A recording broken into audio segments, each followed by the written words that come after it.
So before I start off, I wanted to make sure that we describe these terms. There's a lot of words that are being used today in terms of digitization versus digitalization. And L7 is focused on the latter word, the digitalization, which is essentially really not just implementing or replacing paper processes with IT systems, but really looking at truly digitalizing or making electronic versions of the cell and gene therapy processes. And that's where our focus is. And we're not just looking from within the enterprise, but across the entire value chain. And so today, we see a lot of customers creating digital silos within their company by essentially buying off-the-shelf products, whether it's MES systems, LIMS systems, EBR systems. And what these systems do is they actually slow down the entire business process. And you have to then integrate these systems and then validate them. And so this causes a lot of expenses, and also, not to mention, it slows down the business velocity. So L7 has taken this ISA 95 stack, which is essentially divides the enterprise architecture into 4 or 5 layers. You got your ERP system in the top layer. And the second layer is where all the operations of a biotechnology company or a CDMO gets done, where research, development, manufacturing, and medical affairs. So typically, there's about 50 to 60 vendors in this space with lots of different IT systems. So what ESP is trying to do is, instead of having to buy all these different siloed systems and create new drugs, there's lots of new technologies coming into the market, and IT is getting really, really complicated. You got lots of different systems that we see customers are buying and implementing and trying to solve this overall management of creating new drugs, bringing them to the market, manufacturing them, and then capturing the real-world data and real-world evidence. So what we have built over the last 10 years, and we've gone to market over the last 3 years, is to really simplify and unify all of this IT architecture into a single data platform. And it's much more architected like an iPhone, where you have a single platform with multiple applications. And so we have about 15 or 20 different applications we've built on this platform. It talks to ERP systems. It talks to more than 120 different instruments and QC testing instruments. And so essentially all your data is in one contextualized data store. So you're not having to build data lakes and data warehouses after the fact.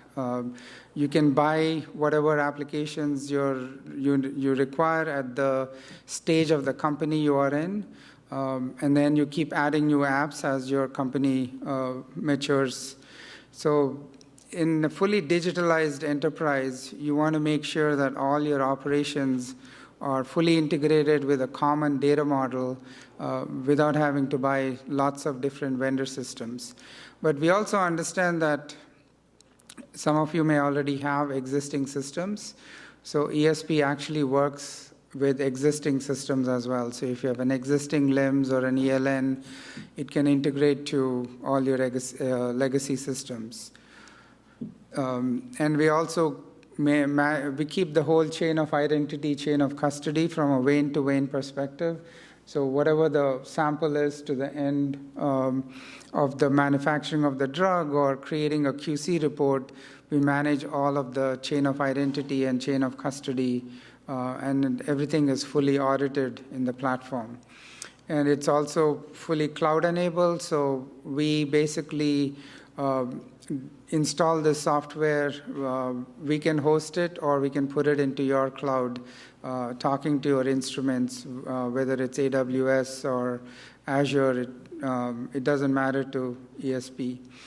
So the thought process behind this is also what a lot of the analysts in the markets are saying, is instead of buying a lot of different standalone point solutions and creating an integrated suite, buying a unified platform with all the apps on top of it will really enable your enterprise business velocity. It's much easier to see where things are, in what stage of the pipeline they're in, who's doing what. It's a lot easier to control, a lot easier to create FDA regulatory compliant documents. All of this information is in one place. We have the clinical data, the quality data, the manufacturing data is all in one place. And it's much easier to do future analytics like AI, machine learning on this integrated and clean data set. And then a business is always going to adapt. The business needs are going to change. They have to adapt. And existing IT architectures make it very difficult for businesses to adapt unless you have a lot of IT investments.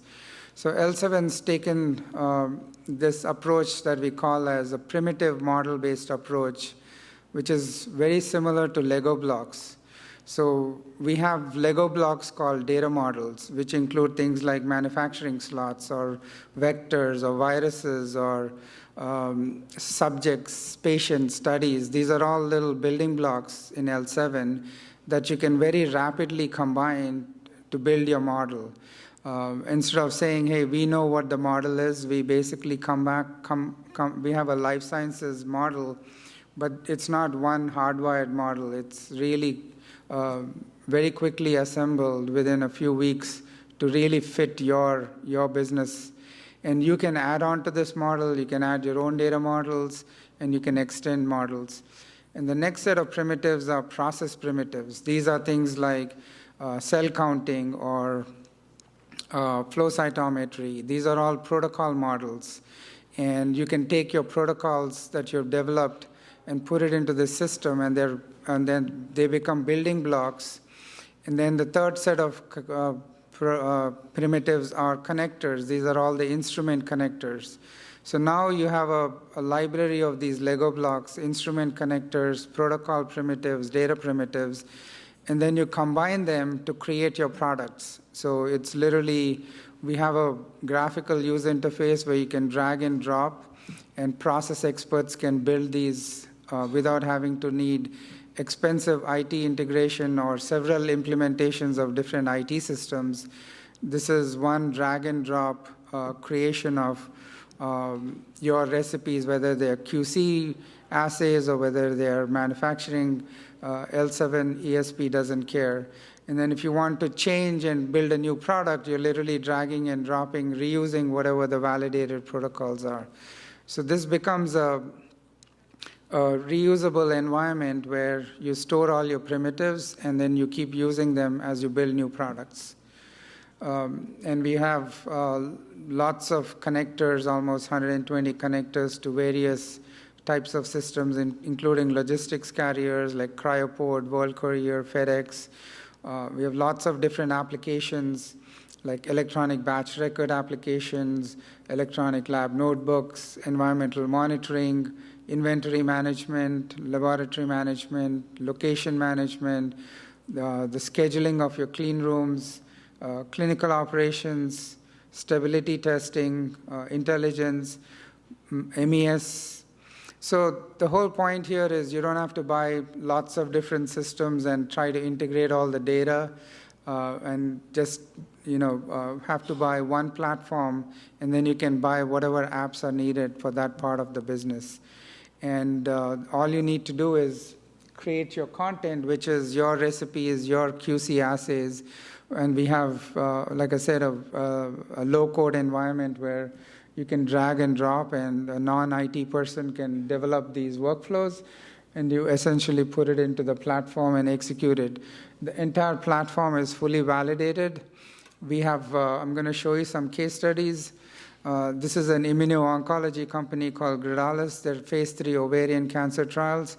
The entire vein-to-vein process is in one workflow. There's no MES system, no EBR system, no LIMS system. The sample comes in and the vials are shipped out through FedEx and World Courier and Cryoport, and we track it all the way back to the clinic. So it's one integrated workflow, one integrated process to manage the entire vein-to-vein operations. One of our biggest customers is Cognate Bioservices. and they've since been acquired by Charles River. And we've taken all their QC methods, which are paper processes, and then we converted them into digital processes. And the power of the digital processes, no matter which vendor goes to Cognate Bioservices, we dynamically create their version of the SOP. So it's a very powerful mechanism. Previously, every customer that went to them and wanted to do flow cytometry, they had a slightly different version of the protocol. They had to implement another version in an existing LIMS system. With L7, it's the fields are dynamically selected based on your protocols. This is Pact Pharma, which is a CAR T-cell biotechnology company.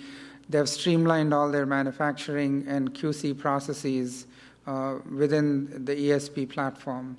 This is regenerative medicine, growing tissue in bioreactors and scaffolding. Again, one integrated process.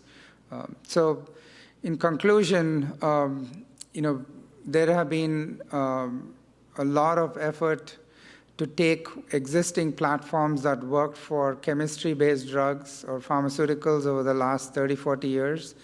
People are taking those same systems and trying to applying it for cell and gene therapies, and it's going to be expensive. It's going to be not very flexible, and our approach is a unified platform, like the phone.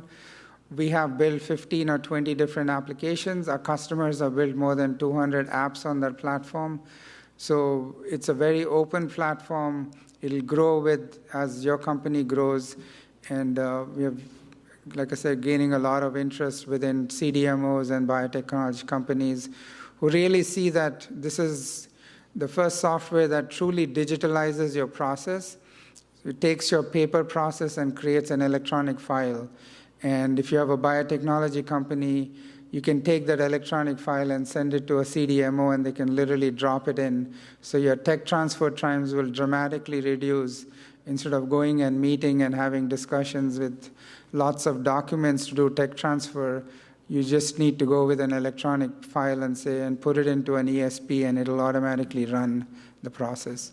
So it's a very, very different way of looking at the future of cell and gene therapies. So I'm going to stop now, see if there's any questions, and thank you for the opportunity.